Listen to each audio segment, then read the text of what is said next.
लंबे समय से भावांतर योजना लागू होने की प्रतीक्षा कर रहे किसानों के लिए आज शुक्रवार से कृषि उपज मंडी में यह योजना प्रारंभ कर दी गई है। यह योजना 15 जनवरी तक लागू रहेगी और सरकारी दरों के अनुसार सोयाबीन की खरीदी की जाएगी। अधिकारियों ने जानकारी देते हुए बताया कि यहां पर आवश्यक व्यवस्थाएं पूरी कर दी गई हैं और पंजीकृत किसानों से भावांतर योजना के अंतर्गत सोयाबीन की खरीदी प्रारंभ कर दी गई है।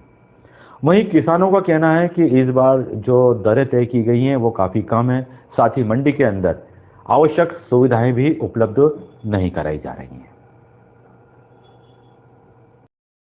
जी क्या समस्या आ रही थी आपने बात मैंने मतलब ये पूछा है कि मतलब पंजीयन में 4350 का बोल रहे हैं, तो हमारा तो 3750 ही बिकी, तो 52 में कैसे आएगी? तो क्या बताया वो उसे मालूम नहीं पड़ रहा है 52 का मॉडल क्या है? क्या बताया सर ने? उन्होंने बताया कि आगे डिसाइड करेंगे 7 तारीख को 7 तारीख को। और पैसे के लिए क्या बात हुई है? मतलब ये बनिए RTGS करेंगे, लेकिन मुख्यमंत्री साहब ने बोल रखा है कि नगद कैश देने का, तो फिर कैश क्यों नहीं दे रहे? तो अभी क्या आपके खाते में आएंगे? हाँ, ये सोमवार को बोल रहे हैं। सोमवार को बोल रहे हैं सेम डे तो का बोल रहे थे, सेम डे नहीं आ रहा पैसा यूँ। जी, तो आज हम खाद कैसे ले जाएंगे घर पे? गेहूँ बोना है तो मतलब समस्या आ रही है आपको? समस्या आ रही है हमको कि क्या सेम डे और हाथों हाथ मिल जाए तो ज़्यादा अच्छा रहेगा? ज़्यादा अच्छा रहेगा, पेमेंट हैंड टू हैंड मिलेगा। तो क्या नाम है आपका और कहाँ से राजन आए? खोड़ाना से आया हूँ, राजन सिंह नाम। जी बताएं क्या समस्या आ रही है? समस्या ये आ रही कि ये भी जैसे प्रॉब्लम पैसे की है, तो किसान माल बेचेगा, पैसे चाहिएगा, कुछ भी खरीदेगा, खाद है, बीज है, कुछ भी खरीदेगा, मैं गेहूँ भी ले जाना, तो RTGS करेंगे, उसके बाद कब आएंगे तो क्या ले जाएगा कर? क्या ले जाएंगे? हमारे कहने का क्या मतलब चाहते हैं बाबा? ये चाहते हैं हाथों हाथ पैसे मिल जाए, वो अच्छा है। क्योंकि भावांतर योजना में फायदा तो है कि नहीं? फायदा तो नहीं है इसमें। कोई फायदा नहीं। जैसे कि माल कम पैदा हुआ तो किसे फायदा होगा? 1 बोरी 1.5 बोरी हुई तो उसमें क्या होगा? क्या भाव बताया था और क्या मिला? हाँ, 3700 बिकी अभी, 3750 क्या बताया गया था आपको? 4300 बताते हैं, 5300 बताया गया, 5300 बताया था, हाँ सरकार ने, लेकिन उतने मिल नहीं रहे। उतने मिल रहे हैं। क्या नाम है आपका और कहाँ से आए? राजेश पाटीदार, गाँव रिक्शा बच्चा। आज यहाँ पे 10:30 के आसपास सभी जो व्यापारी हैं उनको बुलाकर किसानों के लोट लगाए गए थे।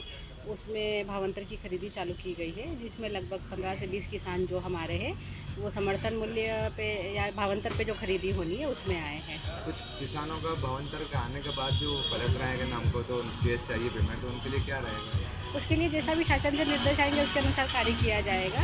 वर्तमान में तो यही निर्देश है कि जो किसान भावांतर में बेच रहा है उसे RTGS से ही पेमेंट किया कब जाएगा। तक पेमेंट हो जाता है उनका? पेमेंट सेम डे होने की पॉलिसी है। आपका सुना गरिमा सिंह, जिला विपणन अधिकारी। क्या है? भावांतर योजना अंतर्गत आज सोयाबीन की खरीदी प्रारंभ हुई है। आज से किसान अपना जो सोयाबीन है वो मंडी में ले आना शुरू कर दिए हैं। सामान्य व्यवस्थाएं जो है वो किसानों के लिए की गई हैं और जो पंजीकृत किसान है सोयाबीन भावांतर योजना का पंजीकरण कराया गया है, उनका आज से खरीदी शुरू हो गई है। 15 जनवरी तक ये खरीदी चलेगी। कुछ किसानों का कहना है कि मुझसे 5300 रुपये बोला गया था, लेकिन अभी यहाँ पे 4200 4300। वो तो भावांतर अंतर्गत आएगा, ये तो सामान्य मंडी का जो रेट है व्यापारी का उस स्तर पे किया जाएगा। बाकी पैसे खाते हैं। बाकी पैसे जो है भावांतर प्रारंभ हो गया आज से सोयाबीन का। उसमें सभी किसानों की जो है प्रवेश ऑनलाइन बन रही है गेट के ऊपर और ऑक्शन हो रहा है हमारे मंडी में। और उसमें भावांतर के पंजीयन वाले बहुत कम किसान आए हैं। करीब करीब हमारे पास 20 से 25 किसान ही हैं, बाकी सब बिना पंजीयन के हैं, ऑफलाइन है। लेकिन सभी ऑनलाइन ही प्रवेश बन रहा है, ऑनलाइन ऑक्शन हो रहा है। कभी कोई किसान कहते हैं उसको कैश चाहिए तो उसके लिए क्या योजना है? नहीं, उसके लिए हम समाधान करेंगे कुछ। जैसे कि किसान अगर किसी नहीं बेचना चाहे, पंजीयन में नहीं बेचना चाहे तो उससे लिखवाएंगे क्यों नहीं बेचना चाहते हैं, क्योंकि पंजीयन में बेचेगा तो उसको ऑनलाइन ही पेमेंट होगा। भुगतान जो है मतलब व्यापारियों का भी ऑनलाइन होगा, NEFT RTGS से होगा और जो अंतरराष्ट्रीय आएगा वो भी उसी खाते में आएगा।